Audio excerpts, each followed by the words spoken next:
Ser podcast. Hola, somos Ángeles Oliva y Toña Medina. Juntas hacemos Por el Principio. En este episodio, Santiago Auserón habla de las fiestas que organizaban sus padres en casa, con las últimas novedades musicales. Recuerda cómo una abuela le colaba en el cine y la otra le llevaba al circo. Era el mayor de 8 hermanos, y su infancia nómada le hizo abrirse a las diferencias.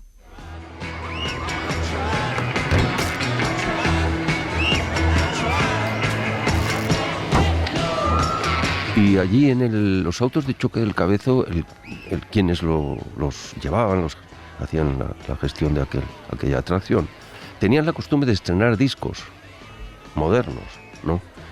No solo de grupos españoles, sino que de los grupos de los británicos también aparecían cosas ahí de pronto. Y sí, recuerdo el día en que oí por primera vez Satisfaction de los Rolling y yo me quedé pasmado. O sea, oía el riff ese de Keith Richards, ese tan cabezón e insistente. Y yo oía el chisporroteo de las barras de los autos en el techo y había una consonancia extraña entre aquello, no era el mismo chisporroteo, ¿no? Era una cosa rara. Todas esas sensaciones me fueron marcando a fuego, yo creo, para hacer de mí el rockero callejero que sigo siendo. Por mucho que me acerque al jazz o por mucho que con la edad me pasen la mayor parte de mis horas de escucha oyendo música clásica y contemporánea, ¿no? Porque con la edad pues vas buscando nueva información, pero sigo teniendo aquella descarga eléctrica en el centro del cerebelo, ¿no? Dicen que tienes veneno en la piel y es que estás hecha de plástico fino. Dicen que tienes un tacto divino y quien te toca se queda con él. Ese niño atrapado por la música es Santiago Auserón, líder de Radio Futura, figura icónica de la movida madrileña que se convirtió después en Juan Perro para abrirse a nuevos sonidos. Es doctor en filosofía por la Universidad Complutense de Madrid y un estudioso de la música cubana y de su huella en España. Santiago Auserón tuvo una infancia de mudanzas siguiendo los cambios de destino de su padre. En su casa, la música ocupó un lugar principal. Su padre y su madre amaban cantar y bailar y estaban atentos a las canciones que llegaban de fuera de España. Santiago era el mayor de 8 hermanos. Creció cuidándolos y cuidado por sus abuelas que lo llevaban al cine y al circo. En su casa se colaba el swing de los soldados norteamericanos de Zaragoza y el flamenco de los pueblos de Huelva. Por el principio. Por el principio. Por el principio. Santiago Auserón nació el 25 de julio de 1954 en Zaragoza, aunque tuvo una infancia nómada por el trabajo de su padre. Nació en casa y de bebé lloraba mucho. Solo conseguía dormirse en los brazos de su abuela paterna, que había sido pianista y sonorizado escenas de cine mudo y que le agitaba con movimientos rápidos. Nací en la habitación de mi abuela, es decir, con una de aquellas lámparas pobres, con una bombilla que alumbraba en mitad de la cama. Y mi madre narraba el evento con alegría, porque yo era su primer hijo era muy joven. Yo era su primer hijo después de su primer parto, que fue una hermana, Susana, que solamente vivió un mes. Y entonces esperaba el nacimiento de su primogénito, digamos, con mucha ilusión, ¿no? Claro. Fue en el mes de julio, imagino los calores en Zaragoza, en ese barrio, debía ser tremendo. Pensaban llamarme Julio, pero como nací en el día de Santiago, cambiaron de opinión en el último momento mis padres. Desde luego la ilusión de mi madre eran los hijos, es decir, para ella el gestar y alumbrar hijos era como... Tenía conciencia del milagro de la vida, por decirlo así. Era una mujer muy fuerte, ¿no? Y muy alegre por un lado, pero con un carácter tremendo por otro, ¿no? Muy alegre. Supo transmitirnos a todos, desde el primero hasta el último, supo transmitirnos una energía exagerada, ¿no? Era una mujer muy intensa, una baturra de armas tomar. En el primer gabinete franquista, Tomás Domínguez se ocupó de la cartera de Justicia. En 1938 dictó una orden que regulaba los nombres que se podían poner a los recién nacidos. Según él, durante la Segunda República se habían admitido como nombres de personas palabras que expresaban conceptos tendenciosos como libertad o democracia. El decreto calificaba como atentado terrorista lo que ocurre en las Vascongadas con los nombres de Iñaki, Kepa, Koldo y otros que denuncian indiscutible significado separatista, decía. Quedaba terminantemente prohibido inscribir a los recién nacidos con nombres abstractos, tendenciosos o cualquiera que no fueran los contenidos en el santoral romano para los católicos. La Iglesia Católica estableció que los nombres debían proceder del santoral y eso dio lugar a la proliferación de Marías, como nombre simple o como parte de un nombre compuesto, y a la costumbre de poner a los hijos el nombre que correspondiera al santo del día de su nacimiento. La madre de Santiago Auserón no pudo llevar su nombre, Libertad, hasta la llegada de la democracia. Su padre le puso por nombre Libertad, pero como era un nombre prohibido, pues mi bisabuela Inocencia, que era una baturra de varios refajos, la llevó a bautizar a los 8 años y le puso el mismo nombre, Inocencia, como para disimular un poco, ¿no? Luego mi madre en el 75, tras la muerte de Franco, como ya se libraron de la prohibición los nombres republicanos, pues fue al registro civil y nos hizo cambiar el libro de familia, el carnet de identidad a todos, y a su marido le dijo: a partir de ahora no me llames más Hino, me llamo Liber.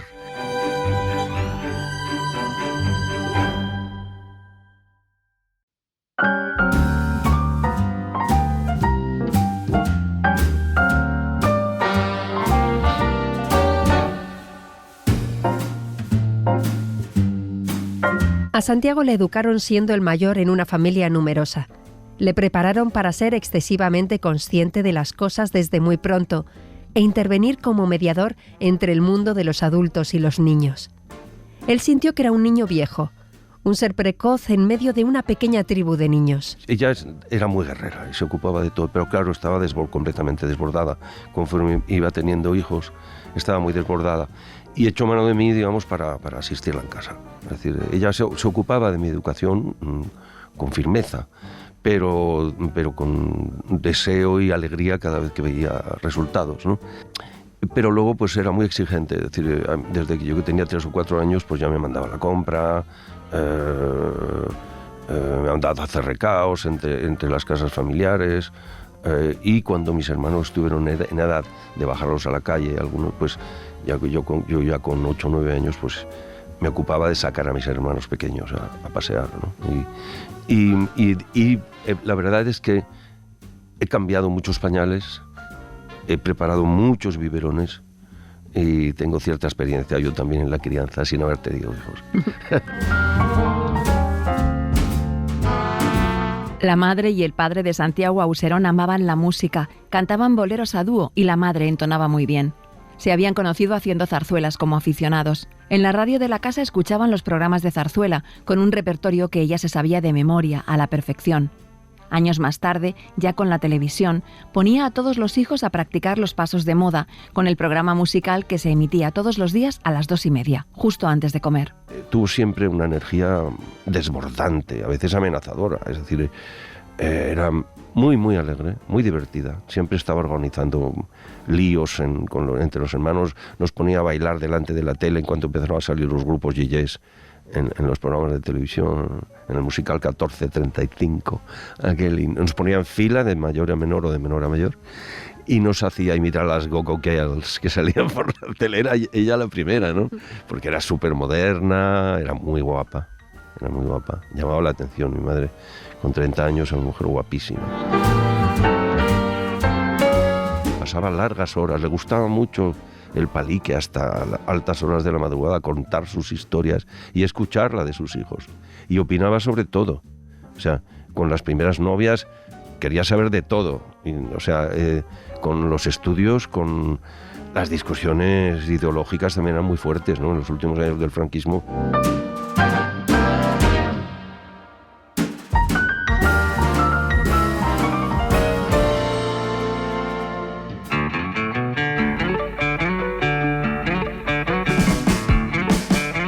El padre de Santiago Auserón se llamaba Gregorio, era topógrafo de obras públicas. Por su profesión, la familia se mudó muchas veces según cambiaba el destino. Cuando Santiago nació estaban en Zaragoza, porque el padre trabajaba como topógrafo en el aeródromo de la base aérea norteamericana. Se puso a estudiar inglés por las noches para poder trabajar en el club de soldados. Cuando Llegaron los americanos a Zaragoza y instalaron la base cerca de Zaragoza. Buscaron personal español y entonces ofrecían a quien aprendiese inglés, al personal español con control suficiente de la lengua inglesa, pues ofrecían puestos que cuadruplicaban los salarios españoles en aquella época, ¿no? Entonces mi padre entró a trabajar en la base americana y le encargaron hacer la programación del club de soldados, la parte de entretenimiento del club de soldados. Entonces le encargaron, yo organizaba el bingo, administraba la orquesta, llevaba la orquesta, hacía el calendario de fiestas, que tenían fiestas muy a menudo, y algunas de ellas invitaban a las familias de los empleados. Entonces yo allí conocí un ambiente muy de película de rock and roll de los años 50. El padre conducía los coches de sus amigos soldados mientras estaban de servicio. Él tenía una lambreta roja y negra con la que a veces llevaba a Santiago al fútbol y a los toros. Y allí conocí un ambiente pues como completamente contrastado en relación con el del barrio de la Ribera en Zaragoza, ¿no? Eran pues todo luces, todo lujo, todo orquestas con frac brillante, las chicas con aquellos vestidos de vuelo de la era del rock and roll, ¿no? Y los amigos yanquis de mi padre pues le prestaban sus coches. Ellos cambiaban de coche cada año y les llegaban los modelos de Chevy o Chevrolet o de Mercury o de unos Cadillac, en fin, unos cochazos que se veían en Zaragoza, entonces increíbles, ¿no? Y mi padre siempre tenía un par de ellos en la puerta, por si le dejaban los amigos para que los moviese mi padre durante la semana, hasta que ellos estaban libres y podían salir de...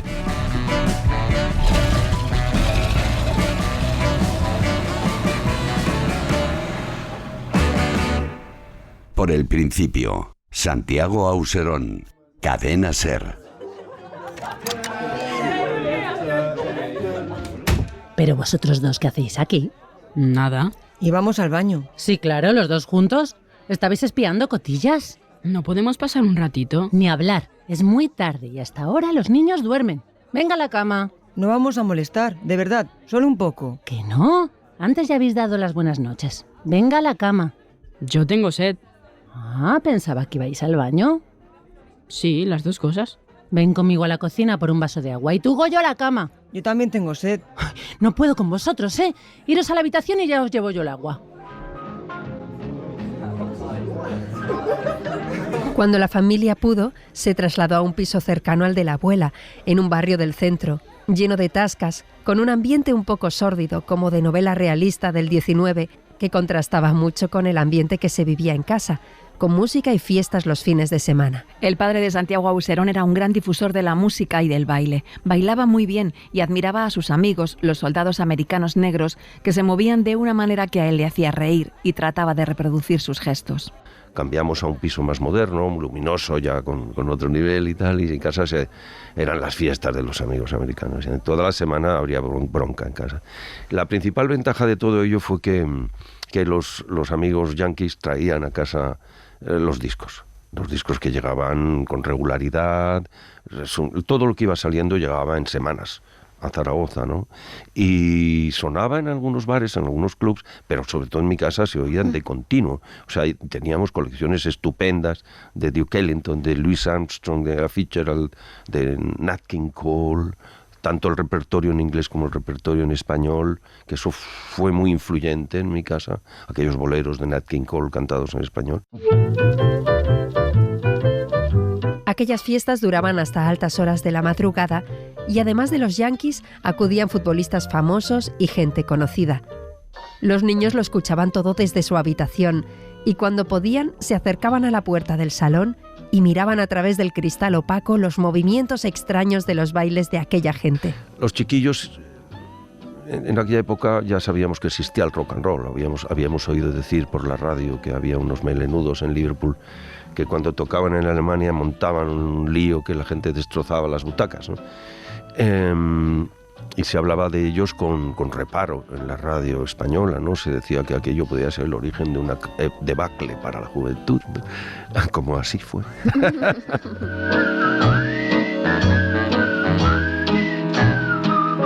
Bueno, el caso es que los críos queríamos rock and roll, pero en mi casa se oía mucho swing, mucho jazz. se oía mucho.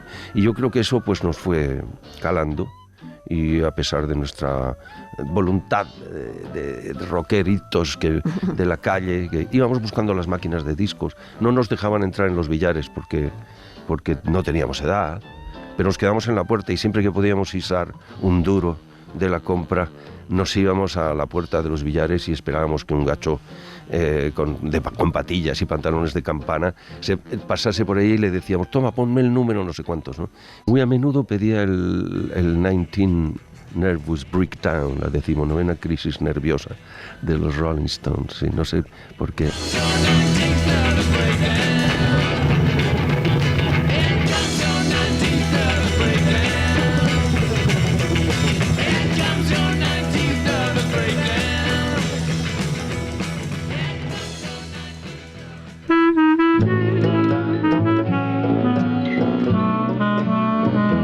Había en la mesa de la cocina frente al fregadero había una radio Marconi, voluminosa, en la que yo pasaba horas moviendo el dial. A mí me dejaba completamente seducido aquel movimiento del dial rojo, recorriendo los nombres de las ciudades de toda Europa, ¿no? Y ahí cazaba muchas cosas interesantes, ¿no? Las noticias de los Beatles y de los primeros grupos británicos en general. Y mi madre, digamos, allí oía las novelas, los novelones que había por aquella época, Fray Escoba y unas cosas bastante dramáticas. Los dos eran muy joviales y muy divertidos y les cantaban bien, los dos. Y mi padre cantaba más repertorio en inglés o las canciones en español de Nat King Cole, pero su relación más íntima con la música era a través del repertorio de Frank Sinatra. Mi padre era un adorador de Sinatra y nosotros los críos pues le teníamos un poco de manía, sobre todo como rockeros decíamos, este tío tanto cuento y tanto rollo, tanto amorío dramático y penoso y no sé qué. I've got you under my skin. I've got you deep in the heart of me. Ha hecho falta empezar a hacerse viejo para darse cuenta de que Frankie es siempre una de las referencias más grandes. Cuando yo ahora me estudio algún estándar, es decir, mi formación musical es autodidacta, pero mis compañeros músicos pues me instigan a aprender, ¿no? Y cuando busco estándares de jazz para aprendérmelos y ensayar cosas de composición, pues siempre me proveo de algunas muestras, de decir, cada estándar, pues busco 5 o 6 versiones distintas y para sacar los acordes y ver el estilo de interpretación. Siempre la versión de Frankie es la más legítima, o siempre o casi siempre. Under my skin.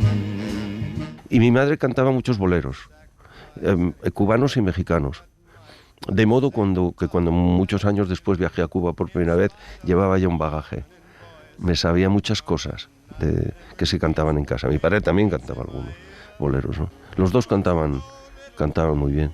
Y mi madre nos entrenaba así, con las zarzuelas, en la radio Marconi aquella, programaban las zarzuelas, y mi madre nos había hecho aprender los papeles de alguna de ellas, a mi hermano Luis, a mi hermana Marilucia, a mí, y nos hacía cantar los trozos que nos aprendíamos y tal. Y ahí, bueno, es algo bastante de agradecer también, porque en las zarzuelas, sobre todo en algunas especialmente brillantes, ¿no?, desde el punto de vista melódico, es decir, se aprende mucha música también con eso, ¿no? O sea, mi padre se dedicaba a currar, o sea, y también era muy fiestero. Y ellos no se cortaban, salían con todo el personal, iban de fiesta, salían, bailaban, cantaban en casa, en fin. He tenido la suerte de nacer en una familia sufrida, pero con un dinamismo espectacular y muy alegre, salvajemente alegre. 'Cause I've got you under my skin. Yes, I've got you under my skin.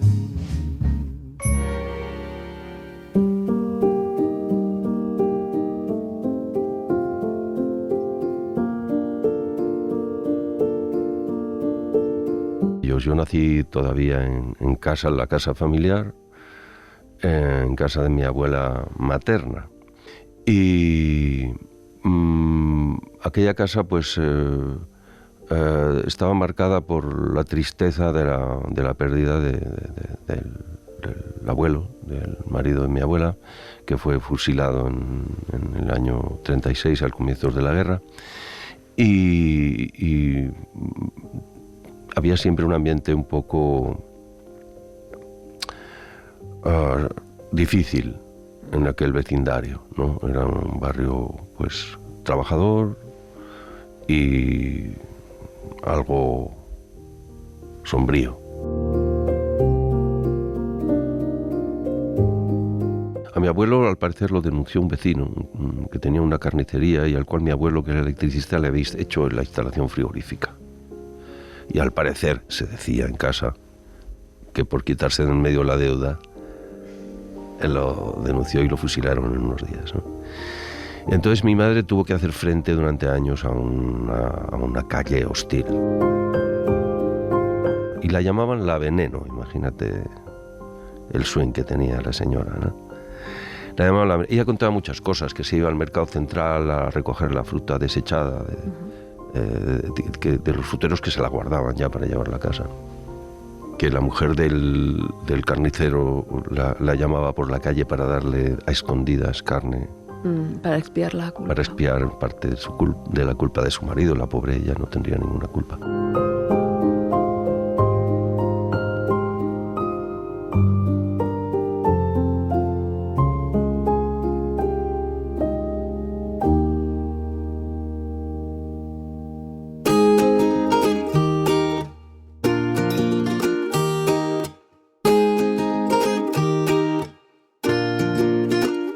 Esa abuela materna, viuda del republicano fusilado, era empleada en el Cine Dorado de Zaragoza.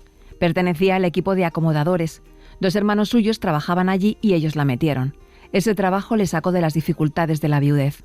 El viejo Cine Doré se había castellanizado como Dorado por el rechazo del régimen franquista hacia lo extranjero. En 1949, su remodelación creó una enorme expectación en la ciudad. Se le encargó al arquitecto Santiago Lagunas, que quería situar a Zaragoza en la modernidad europea. La reforma eliminó palcos, construyó un nuevo anfiteatro, renovó equipos técnicos y aumentó el aforo.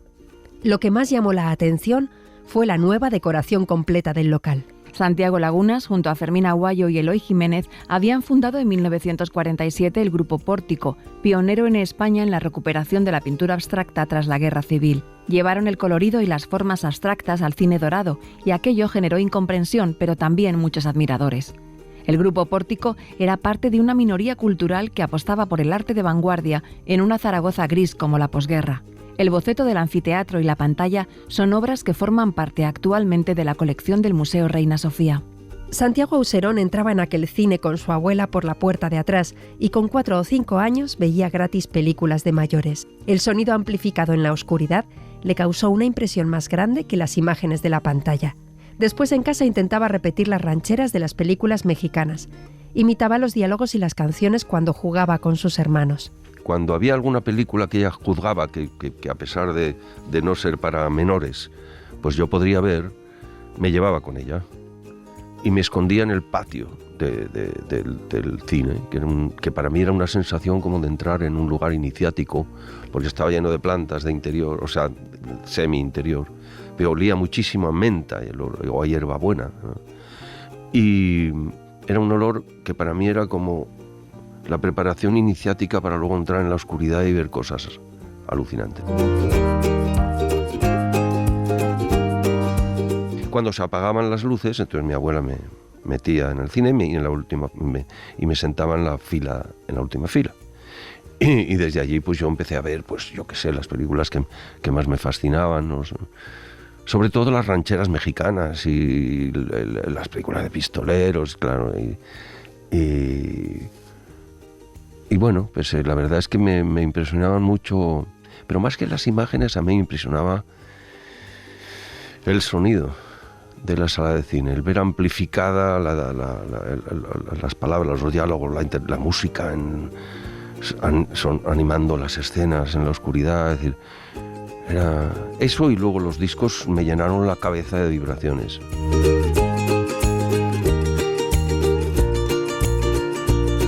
El mundo de la sonoridad electrificada se convirtió en mi escenario natural, imaginativo, ¿no? En mi escena natural para imaginar las cosas. Yo tenía la cabeza amplificada. No solo por ser cabezón, baturro cabezón, sino eléctricamente amplificada por dentro.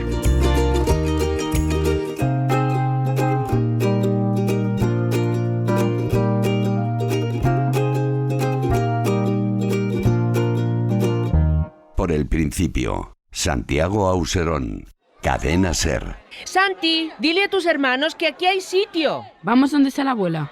Teresa, dame la mano. Vale. Desde aquí se ve muy bien el trapecio. El otro día, desde el otro lado, pues no se veía nada. ¿Por qué te gusta tanto Pinito de Oro? Porque es la mejor. No hay ninguna trapecista como ella en el mundo entero. Mira, abuela, ¿es esa? ¿Dónde? Ahí, detrás de la cortina. No se le ve la cara. Vete tú a saber quién es. ¿Cuándo salen los payasos? Pronto, Teresa, hay que tener paciencia. Pero si me ha empezado el circo, los payasos van más tarde. Mirad, niños, ya salen los músicos.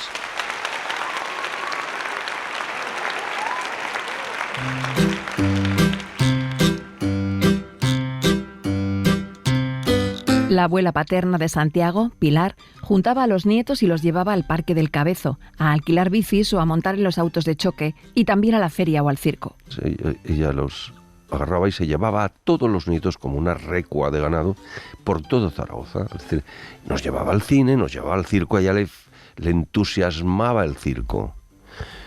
Hoy está Pinito del Oro, nos decía. Y vamos a ver a Pinito del Oro como si fuera una ninfa caída del cielo de aquel trapecio. Era como... Ella se quedaba, yo miraba más a la cara que ponía en mi abuela que a la propia Pinito del Oro saltar de un trapecio a otro. No. Y estaban los hermanos Tonetti. Veremos a los hermanos Tonetti, que eran unos payasos bastante eficientes.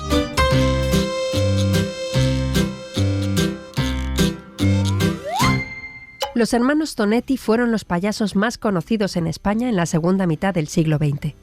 A José, el hermano mayor, le gustaba el circo desde pequeño y, a pesar de la oposición de su familia, decidió dedicarse a ello. Comenzó su carrera durante la Guerra Civil, en la que se dedicó a animar a las personas que ingresaban heridas en los hospitales. Su hermano Nolo le siguió y a mitad de los años 50 se unieron a un grupo de artistas y formaron el grupo de payasos Hermanos Tonetti, en homenaje al famoso payaso italiano Antonet. José y Manolo formaron después el Circo Atlas, que tuvo unos inicios difíciles, pero que poco a poco creció y llegó a tener su propia flota de transporte para desplazarse de un pueblo a otro por las fiestas patronales. El Atlas se convirtió en una referencia en el mundo del circo. En él trabajaron figuras mundiales como Bela Cremo, Tangarica, Belli o Pinito del Oro. Y un reclamo enorme eran los números de los Tonetti. José era el payaso tonto y desgarbado, y Manolo el payaso de la cara blanca. Manolo tuvo una depresión durante años. Sufrió una crisis nerviosa en escena en 1982 y unos meses después se suicidó. José siguió actuando en solitario y junto a otros compañeros fundó el Club de los Payasos Españoles y Artistas del Circo. En 1984 su hijo murió en un accidente en el circo y José cerró para siempre el negocio. Hay monumentos a los Tonetti en Santander y Bilbao.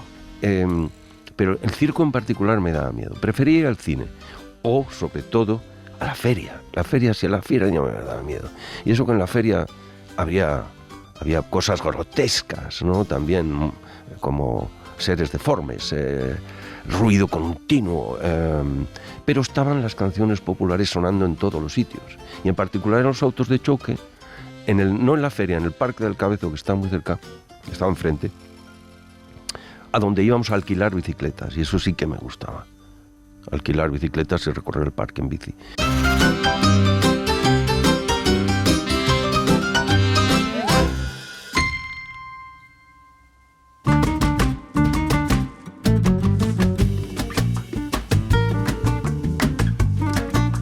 Durante los años de estancia en Zaragoza, la familia Auserón pasó un año en Asturias, otro en Torrelavega, en Cantabria, y 3 años en el Pirineo.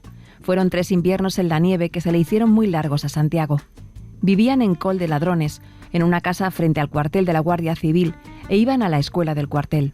La maestra se hizo amiga de sus padres y les prestó su tocadiscos portátil y un montón de singles de los Beatles y de grupos españoles. Mientras Santiago daba paseos solo por el monte o subía los riscos en bici, tarareaba aquellas canciones aunque no entendía nada. Después de otro año en Zaragoza, la familia se trasladó a vivir a Villanueva de los Castillejos, en Huelva.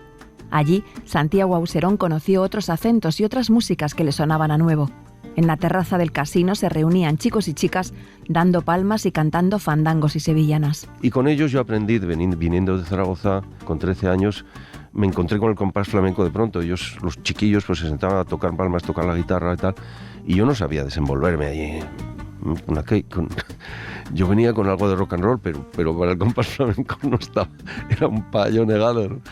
Y bueno, con los chiquillos, pues ellos te enseñaban a meterte en el compás, a tocar las palmas, incluso a canturrear, porque cantaban a coro pues, los fandangos de la región y de varias regiones, porque allí en el Andévalo pues, se cantan diversos tipos de fandango, ¿no? Y habían buenos cantadores.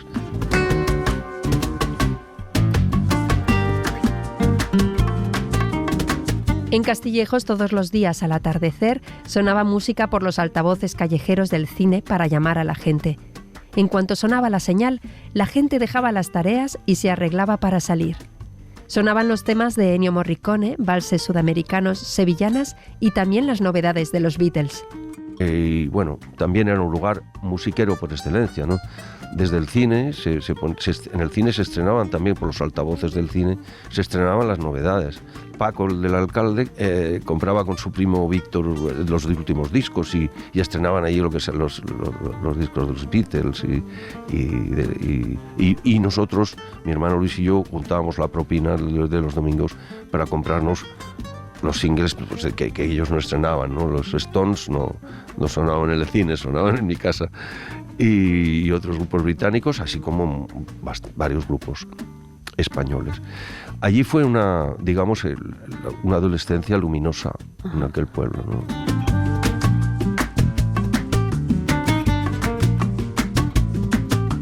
Y allí en el primer año, en el 67, en el pueblo todavía los bailes eran muy como de película de Fernando Fernán Gómez, ¿no?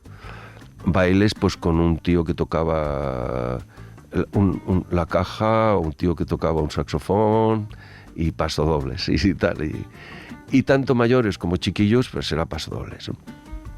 Los chiquillos empezábamos a crecer y alguien abrió unos billares en el pueblo, billares con máquinas del millón y mesas de ping pong, y ahí instaló un pequeño escenario en un rincón, y este hombre hábilmente supo que iba a seducir a la juventud empezando a traer los grupos que él sabía que ya empezaban a pulular por la provincia.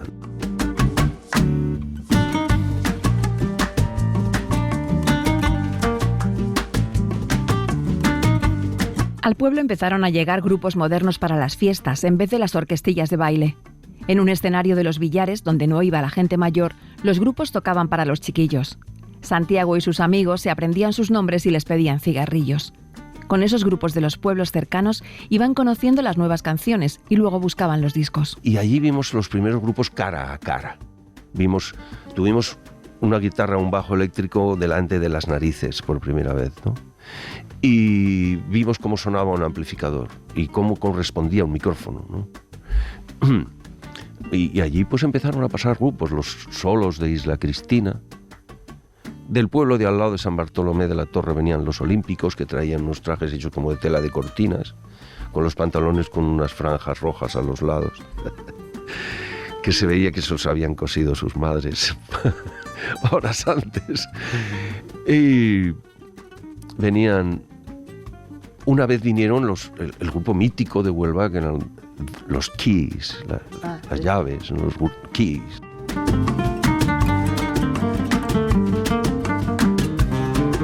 Mítico porque se decía que habían estado en Madrid.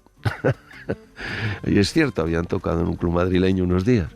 Y llegaron al pueblo. fue una escena un poco truculenta, una especie de Easy Rider, o sea, ya.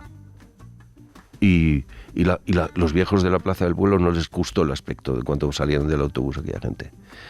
Y les daban una bronca tremenda cuando recorrían las calles. ¡Vete al barbero! No sé qué. Eran los primeros melenudos que veían. Melenudos de verdad. Los chiquillos llevábamos el pelo largo a lo Beatle, pero aquellos ya llevaban el pelo por los hombros, ¿no? Y aquello les parecía a la gente del pueblo inaceptable.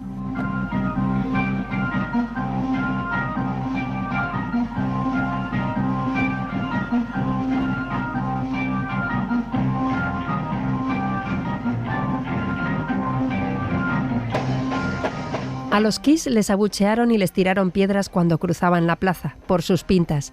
Fueron a quejarse al cuartel de la Guardia Civil y los guardias les aconsejaron que fueran al barbero.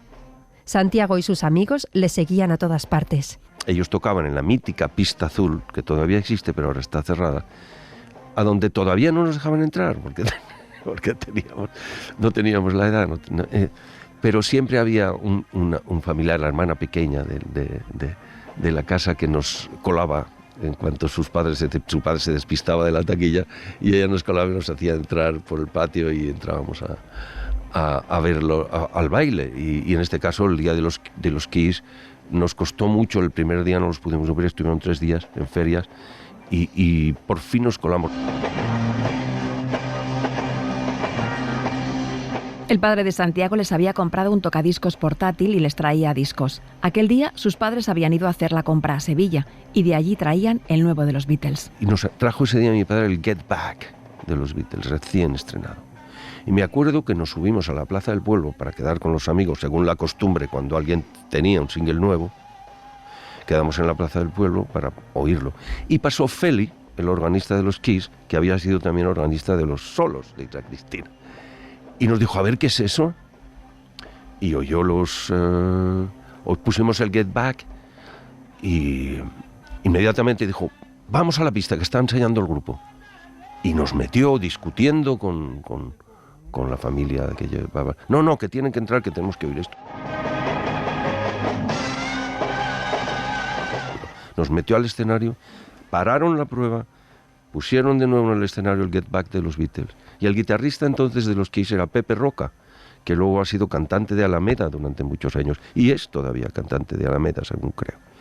Pepe Roca cogió su guitarra y escuchó una vez, aquello nos dejó impresionados a los chiquillos, escuchó una vez el punteo de George Harrison.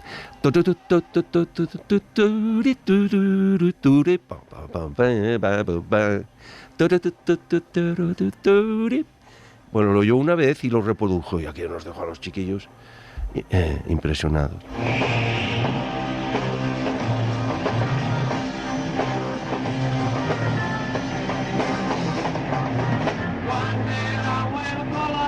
Los Kiss hacían versiones de Otis Redding, de Aretha Franklin o James Brown, aunque en el pueblo les pedían sevillanas. Santiago había empezado a ensayar para ser batería y aquel día del concierto de los Kiss fue la primera vez que se subía a un escenario. Quería ser batería y aquel día me subí en un descanso del grupo, me dijo Fernando, el batería, ¿quieres subir? Porque yo le dije que quería ser batería. Sube y toca un poco. Y me puse a improvisar ahí un solo de mente delante de todo el mundo en la batería con 15 años, y para lo que no tenía preparación alguna. Habíamos empezado a hacer un grupo y yo solamente me aprendí el patrón del Get on Your Knees de los canarios. Tum, tum, tac, tum, ta, tum, tum, tac, tum, ta. Pero fuera de ahí no podía tocar nada. Pero me acordaba de Joe Morello en el Take 5 de Dave Brubeck, que le gustaba mucho a mi padre. Intenté imitar una improvisación así, al estilo de Joe Morello, sin tener ni idea en absoluto. En fin, éramos muy atrevidos con la música, los chiquillos entonces.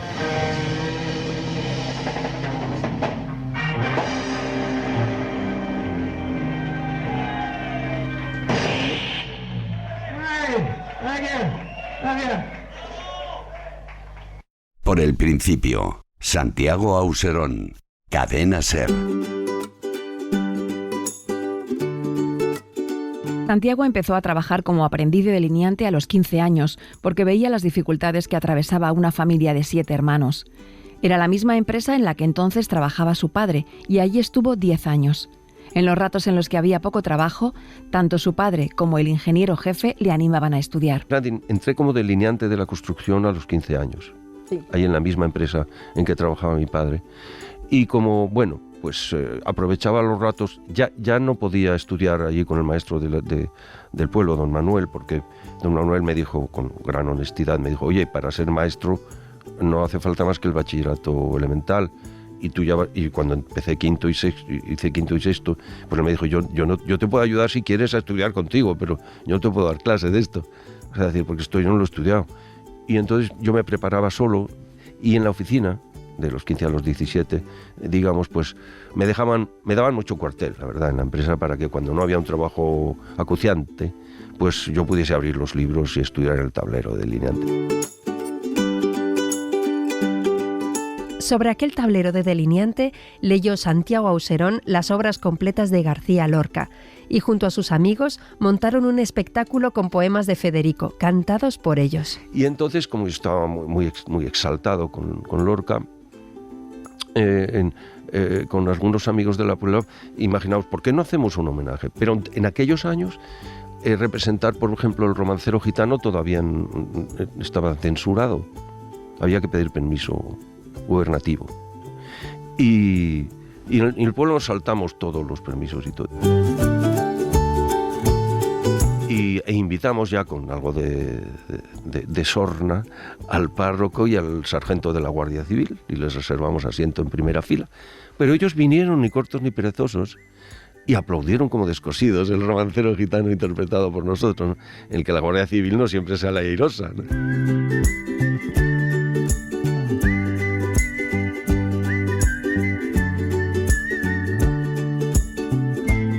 Por otro lado, yo vivía con los hijos del cuartel de la Guardia Civil. Ellos nos habilitaron un cuarto, casi un piso en la casa cuartel para que montásemos un club.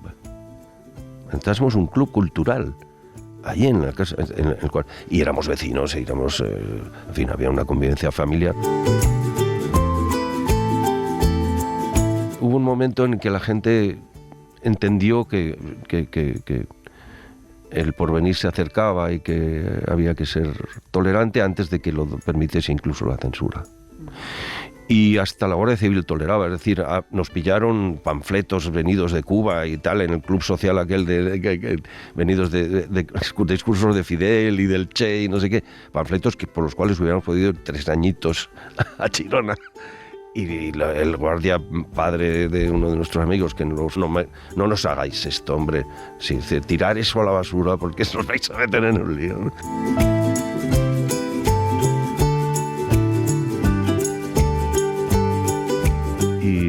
Y esa fue mi primera experiencia en el escenario, y de mi hermano Luis también. Ahí con mi primera guitarrita, pues puse música a algunos de los poemas del romancero gitano. E interpretamos algunas canciones de un disco de Agua Viva que se llama Poetas Andaluces. Sacamos algunas canciones de aquel disco y a imitación de Agua Viva pusimos música a otros poemas de Lorca, a los que nunca se les había puesto música hasta entonces, ¿no?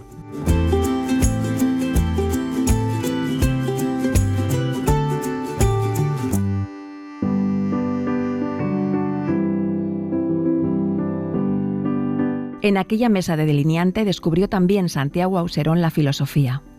Su amigo Jesús, que trabajaba allí, le fue pasando lecturas. Su padre y sus compañeros querían que se convirtiese en ingeniero de caminos, pero él sabía que ese universo no era el suyo. La filosofía le había abierto una ventana por la que entraba la libertad del pensamiento. Y ahí, pues, digamos que Jesús Cosano fue el primero que me empezó a pasar pues, textos de la negritud, 2 poemas de Leopold Sédar Senghor, que luego fue presidente de Senegal, el gran poeta Senghor, y también alguna historia del movimiento obrero, en fin. Y aquello ya despertó en mí algunas veleidades teóricas, vamos a decirlo así. Y llegué a 6º de bachillerato y me pusieron un libro de 6º de bachillerato delante, ¿no? Y bueno, y yo lo abrí y no entendía absolutamente nada de las teorías sobre la materia y la forma en Aristóteles o los a priori del espacio y del tiempo en Kant, pero me sugería como una especie de mundo mental que me resultaba muy atractivo, una esfera en la que yo sentía a la que podía alzarme que podía visitar como subiendo a una nube.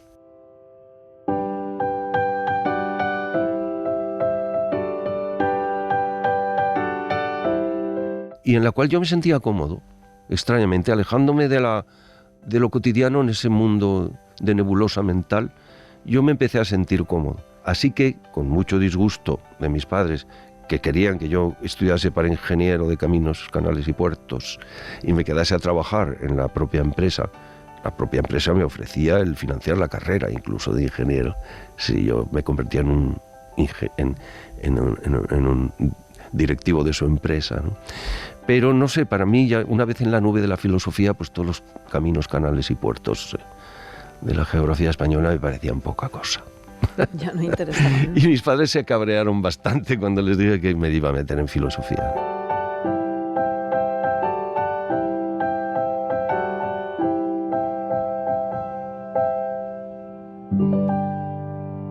Goyo, ¿Qué? ¿me dejas un rato tu guitarra? No. Pero si tú no la estás usando. Da igual, es mía. ¿Por qué te la tengo que dejar? Porque soy el hermano mayor. Eso no es justo. Si me la dejas, te enseño lo que he aprendido a tocar. Yo ya sé tocar. No necesito que me enseñes nada. Ya veo que estás a malas. Me la llevo y ya está. ¡Mamá! No llames a mamá. ¿Qué pasa? Santi me ha cogido la guitarra y yo no se la dejo. ¿Otra vez con este tema? ¿Qué perra te ha dado con esta guitarra, Santi? Pero si es de juguete. Ya, mamá. Pero papá ha traído discos nuevos y quiero sacar unos punteos. Esta es la única guitarra que hay en casa y a Luis siempre se la deja. Habrá que encargar una para tu cumpleaños. Mientras tanto, Goyo, ¿le dejas la guitarra a tu hermano? No. Bueno, pues a cambio te dejo todos mis tebeos. Vale, te la dejo. Sí, yo la primera guitarra que toqué era una guitarra de plástico de mi hermano Goyo, que le habían regalado estas chiquititas, pero que tenía 6 cuerdas metálicas. Y aunque no estaba amplificada ni nada, pero aquello si lo afinabas, aguantaba la afinación y sonaba.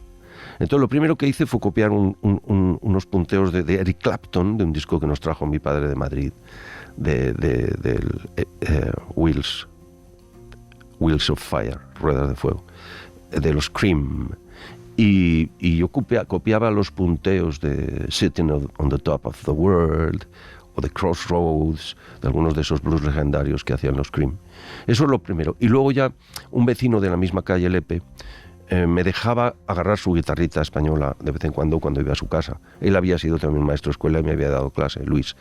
Y me hizo poner los primeros acordes bien puestos.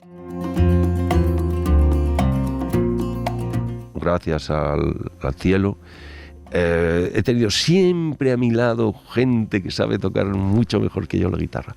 Y sigo con esa onda. Es decir, me gusta muchísimo tener cerca de mí a un guitarrista espectacular y mirar cómo toca e irle pillando, sin agobios, pero ir pillando cositas, ¿no?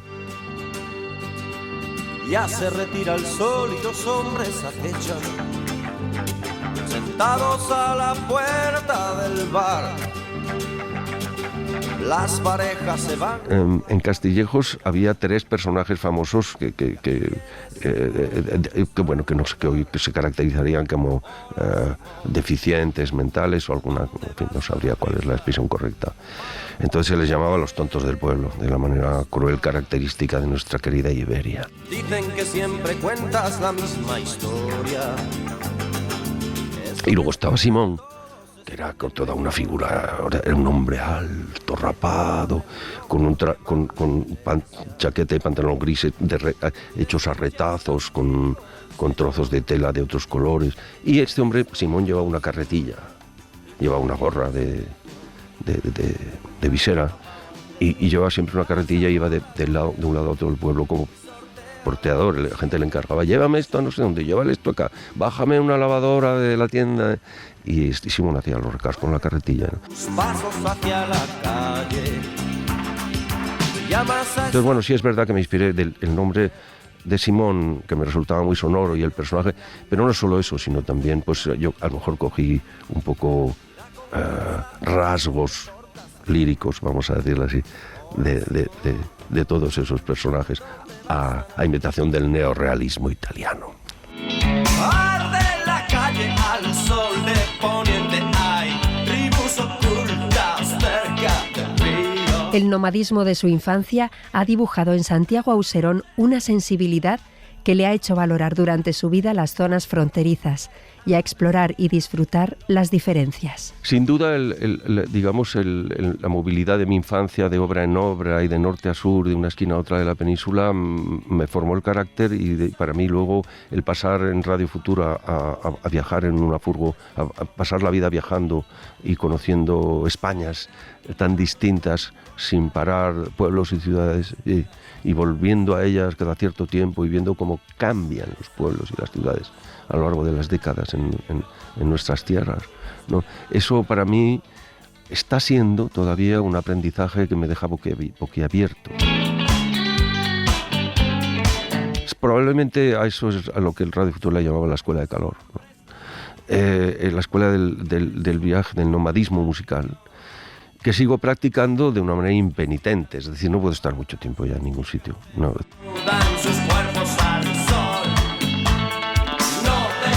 Yo creo que ese niño electrocutado permanece íntegro en este comienzo de la tercera edad. Sigo siendo un niño electrificado.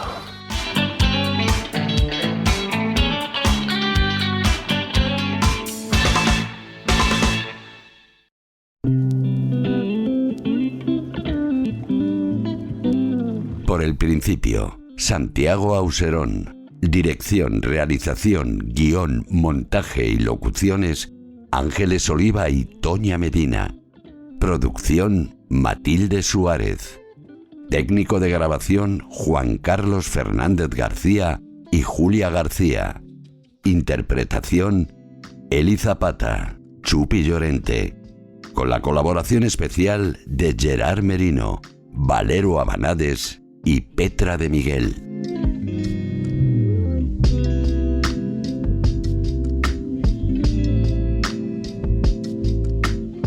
Suscríbete a Por el Principio. Todos los episodios y contenidos adicionales en la app de Cadena SER y en nuestros canales de Apple Podcast, Spotify, iVoox, Google Podcast y YouTube. Cadena SER. La radio.